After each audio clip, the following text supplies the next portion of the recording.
Well, the Success isn't still going, is she? Well, I think she's still up for I think some of Collins' boys, I think, have got Oh, there. they've got it? Chuka there somewhere. No, they got the Canberra. Got the Canberra. Paddleboat Success. Oh, I remember this. And the barge of Eager. Watched workmen begin unloading the 75,000 wool cargo. Who had it there, not Pollard. And what he slipped in on, he made use of the flood like it was, and he went up to get a load and tied up round a river, round a tree. That must have been it into the tree and hung there, and they were able to pick her up and they took her to where'd they take her to? Echuca or something? Oh, have a look. Each time a rope was made fast, it either snapped or the trees pulled out. Finally, the big logs against two large red gums. God. Snap the tow rope. Gosh, it must be dangerous when those ropes go. The load of wonder she didn't roll over. Yeah, it's a big load too. I wonder where it came from. They're about 3 or 4 high. Near Goolwa. Yeah. A good photo of a load of wool. Must be in this one. That is good there. Where do we? My word, where's that at? Yeah, I remember that. That's right. It must have been one of the last times that, they pulled a load of wool down. You see, they were all going cross country then. Yes, that's right. Get out with their feathers. In the flood, that's right.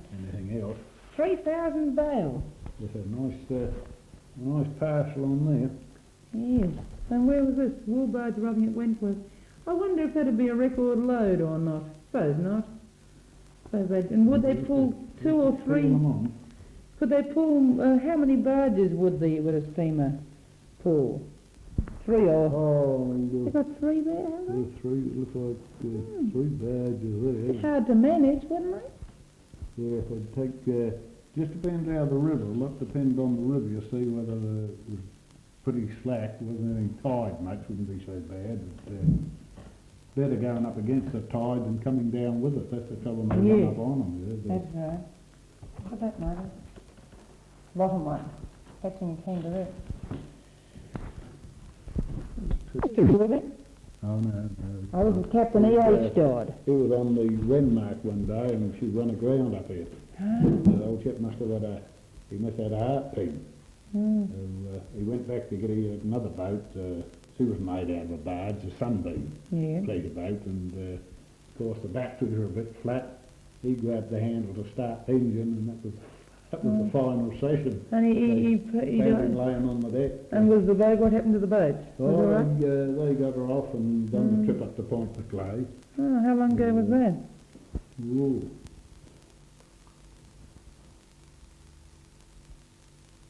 8 or 9 years ago, I suppose, now. Captain E.H. And he was still on the river then when he died, was he? Oh, yeah, it was like old Dave Ritchie and them. You see, they went in with Percy Richards when they got the old Renmark going again. Oh, I see. These trips to, because Percy she's built burnt the now, engines. Percy Richards had built the engines. Oh, I see. Renmark. He was very proud of them. Oh, and she was the one that got burnt. She sunk there. Yes, I think. Yeah. Captain E.H. Dodd, now that's your Uncle Hayne, told me he was interested to read the thing of the Excelsior, the Netley woolshed on the River Darling, because he was one of the crew of the steamer which arrived there 2 days after she foundered.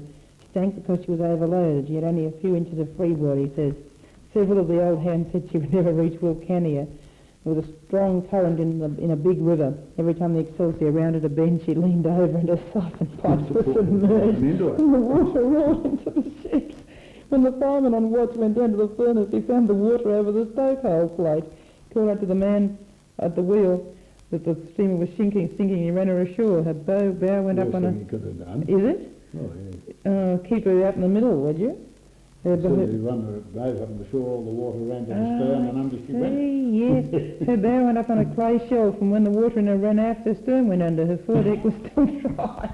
A lot of her cargo was grog, and shearers on strike at a gay time. Cases and casks of it were found planted among the trees. The Excelsior was never raised because the owners went broke and abandoned her.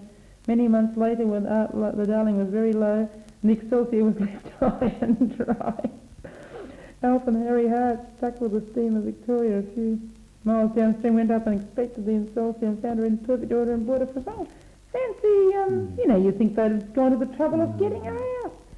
They waited till the river rose again. She floated off, and they had one of the longest, most economical and best steamers on the river at that time. Later bearing in Cape Woodard, Blues Corona. She was built in Goolwa, another Goolwa ship. Did they make boats up the river too? Or was Goolwa the main place that made boats? Or did they make no, he took a lot of major chip Were as they? well. The red gum trees were right there on That's the site. true, yes. And they just had to put them through the sawmill and put them up and make the boats. None of the Randalls family have stayed around the river, have they? They all kept together and up Yeah. around Manning. Yeah, but they haven't they don't seem to live around on the No. river anymore. Because they did very well out of it, didn't they? They were big people. Manham was, practically a Randall town. There's Randall Street and Randall House, and they've got Yes, the... everything was Randall then. Yes. I suppose some of them made a lot of money. There's another bit there, yes. I was interested to read another one of your uncles. Yeah. I was interested to read in your column the marks of Mr. Ford and Murray River steamer when the Paringa was burnt. Were there a lot of them burnt, were there? Yeah, quite see. They had a habit of going up and smoke up there. I wonder, well, of course they were wood burners, Yeah, no wooden see, ships, yes, that's right. And I They suppose, had the steam on them. yes, when the Paringa was burnt, it was a very hot night and the fire started in the galley about 11 o'clock with the crew getting ashore in their night attire. I helped, The cook was full on that Yeah. whiskey, I suppose. yeah, that's right. I helped Dick Sanford to chop a hole in the hull of the sinker and save something from the fire, but when she sank there was not much left of the stores on board.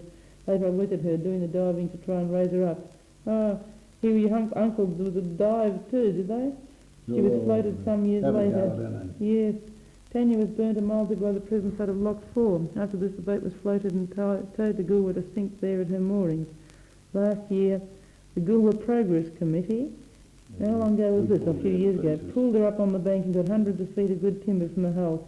There was great timber in the ships of those days. How long ago would that have A been? lot of it down the mill, my old mill there. I made, What mill was there this? comes some Timber out, mill? I made, these tower racks up over the wall and the three bits of pull Yeah. out hang the tower up Yeah. on.